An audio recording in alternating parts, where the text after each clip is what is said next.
Сайн байцгаана уу залуучуудаа. Java-гийн 23 дахь видео хичээлээ хүргэж байна. Энэ удаагийн хичээлийг нэгэн Солонгос сурдаг оюутны хүсэлтийн дагуу хийе. За тэр оюутны надаас асуусан асуулт нь юу байсан бэ гэхээр ижил нэртэй метод байж болох уу? Хэрв байж болох бол хэрхэн үүсгэх вэ?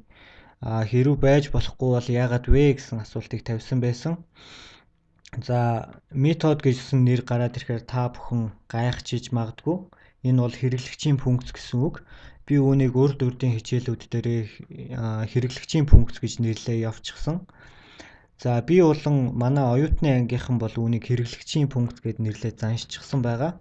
Яагаад вэ гэх юм бол за энэ хоёр хаалтын зайд програм бичиж байгаа хүн өөрийнхөө хүссэн функцийг тодорхойлж бичиж өгдөг болохоор энэ метод гэдгийг бид нэр хэрэглэгчийн функц гэд нэрлээ заншчихсан юм аа. За би ингээд шууд жишээ програм бичээд тайлбарлаа явъя. За та бүхэн харж байгаах би энэ tools гэсэн классыг үүсгэсэн. За маш энгийн зүгээр хүний нэр хэвлэдэг хэрэглэгчийн функцийг тодорхойлъё.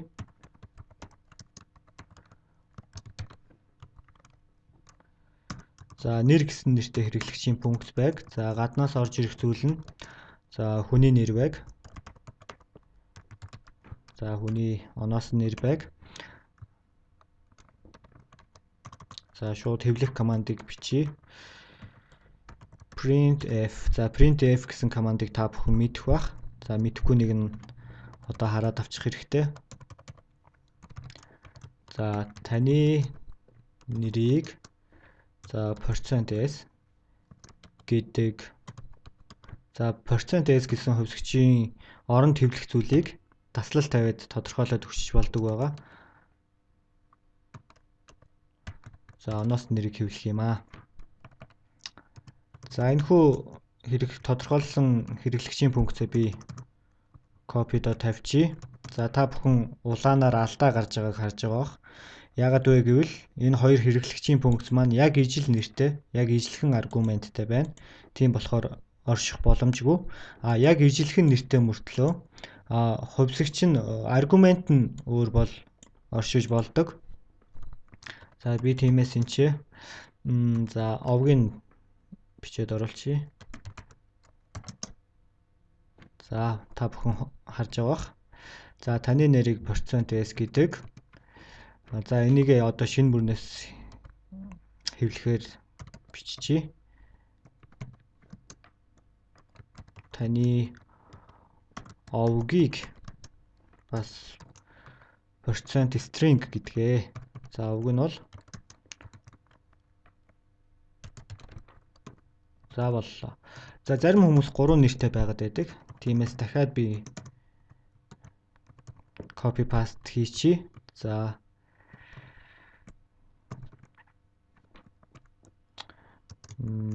string голын нэрийг оруулаад өгчье.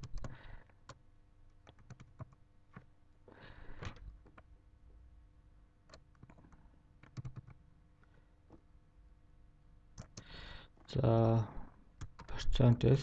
За энэ таны овгийг %s гэдэг гэсэн үгийг бичээд оруулаад өгчье. %s гэдэг.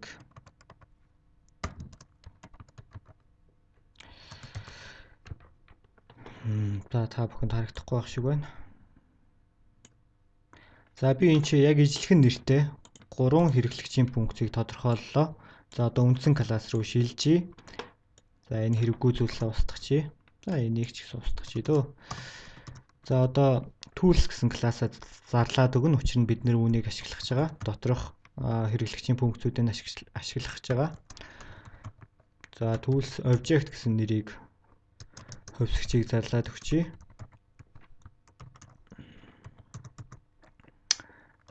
За tools object хувьсгчаа дуудаад за бидний тодорхойлсон 3 хувьсгч маань гуруулаа харагдаж байна. За ямар нэг юм нэр бичиж өгье. За манай одоогийн ерөнхийлөгч бол Элбэг Доржо.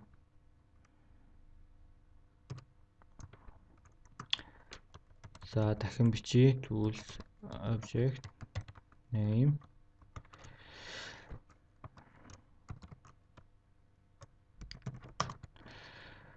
За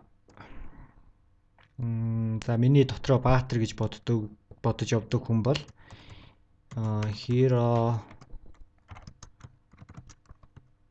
Онода гэж бичдэг баг.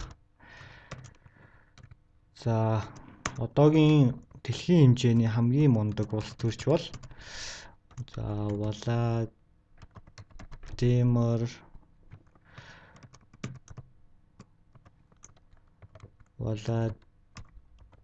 Владимирович Путин. За ингээд жишээ програмаа ажилуулъя.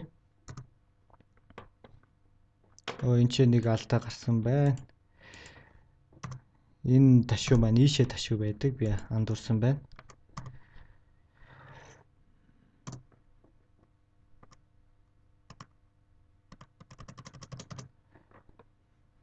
За үндсэн класс руугаа шилжиж. За одоо нэг ажилуулъя. За үр дүнг харцгаая. Таны нэрийг Элбэгдэрж гэдэг, таны нэрийг Онода гэдэг, таны авгийг Hero гэдэг, таны нэрийг Путин гэдэг, таны авгийг Владимирович гэдэг гэсэн үр дүн гарсан байна. За энэ хичээл та бүхэнд ойлгомжтой байсан гэж бодож байна. Найз нөхдөдтэй шеэр хийгээрэй, комент үлдээхээ мартаваа. Ингээд дараагийн хичээлээр уулзлаа. Түр баяртай.